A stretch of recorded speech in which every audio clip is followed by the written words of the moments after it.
그린란드 관세 공포 국면이 어느 정도 마무리되면서 금요일장 뉴욕 증시는 조용한 흐름을 보였습니다. 다만 수면 아래에서는 기업들 간 희비가 크게 엇갈렸는데요. 부진한 인텔 실적에 반도체주는 크게 빠진 가운데 그동안 상대적으로 덜 올랐던 빅테크 기업들은 오르면서 3대 지수는 혼조세로 마감했습니다. 최근 시장 흐름을 보면 지수는 사상 최고치에서 횡보세를 보이고 있는데요.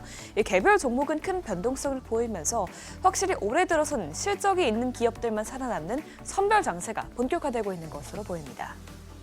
그럼 마감 사항 확인해보면 다우지수는 홀로 0.58% 빠졌고요. S&P 500 지수와 나스닥 지수는 각각 0.03%, 0.28% 올랐습니다.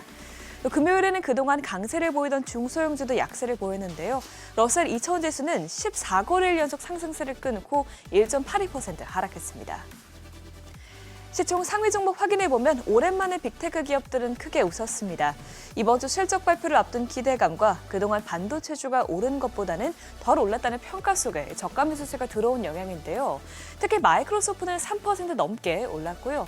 엔비디아는 중국 정부가 알리바바와 텐센트, 바이트댄스 등의 H200칩 주문 준비를 승인했다는 보도가 나온 덕분에 주가가 1.5%가량 올랐습니다. 또 아마존은 이번 주에 두 번째로 대규모 감원에 나설 것이라는 소식 속에 비용 절감에 대한 기대감이 커지자 2% 넘게 올라갔습니다.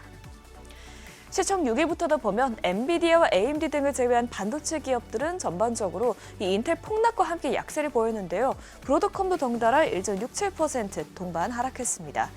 반면에 메타는 이번 주 실적 발표를 앞두고 월가에서 호평이 나온 덕분에 주가가 1.72% 상승했습니다. 또 금요일장에서 화제가 됐던 것은 원자재 시장이었죠. 우선 귀금속 가격이 천정부지로 오르고 있는데요. 금속물은 한 주 동안에만 8% 넘게 오르면서 이제 온체당 5,000달러 돌파를 목전에 두고 있고요. 은선물도 14% 넘게 오르면서 심리적 저항선으로 여겨졌던 100달러 선을 넘었습니다.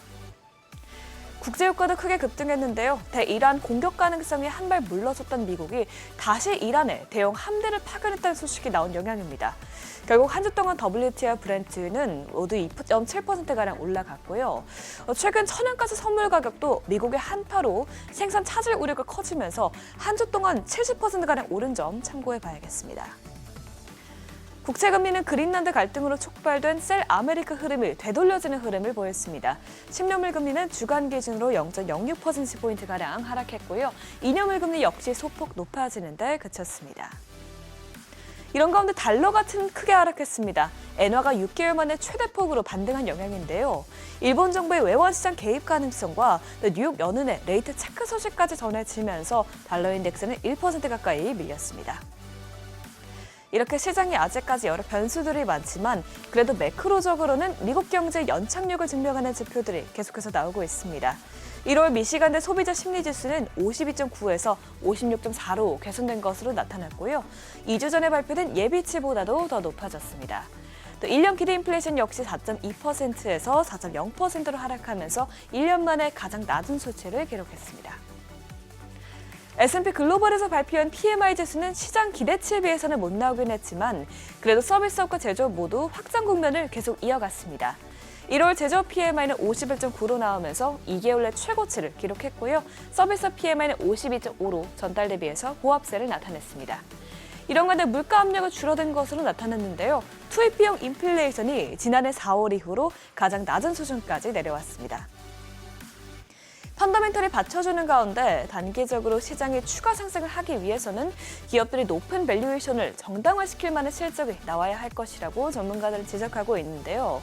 이번 주는 어닝 시즌의 핵심 주간인 만큼 더욱더 주목해서 봐야겠죠. 빅테크 기업 4곳이 실적을 내놓는데 현지 시간 수요일에만 마이크로소프트, 메타, 테슬라가 실적을 공개하고요. 목요일에는 애플이 실적을 공개합니다. 최근 M7 기업들이 AI 버블론에 대한 우려 속에 랠리가 다소 둔화됐는데 이번 분기 실적 발표를 통해서 이 우려감이 더 커질지 혹은 잠잠해질지 판가름 날 것으로 보입니다. 이 밖에도 최근 급등한 샌디스크나 웨스턴 디지털 등 메모리 주식의 발표도 있기 때문에 주의해야겠습니다. 또 이번 주에는 1월 FOMC도 예정돼 있습니다. 월가에서는 이번 FOMC에서는 금리 동결이 예상되고 큰 이변은 없을 것이라고 보고 있는데요. 중요한 건 현재 경제 상황에 대한 연준의 진단이겠죠.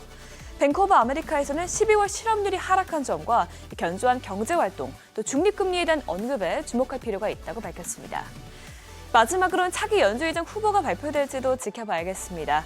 스코페슨드 재무장관은 이르면 이번 주에 차기 연주의장 후보를 발표할 가능성이 크다고 밝힌 바 있는데요.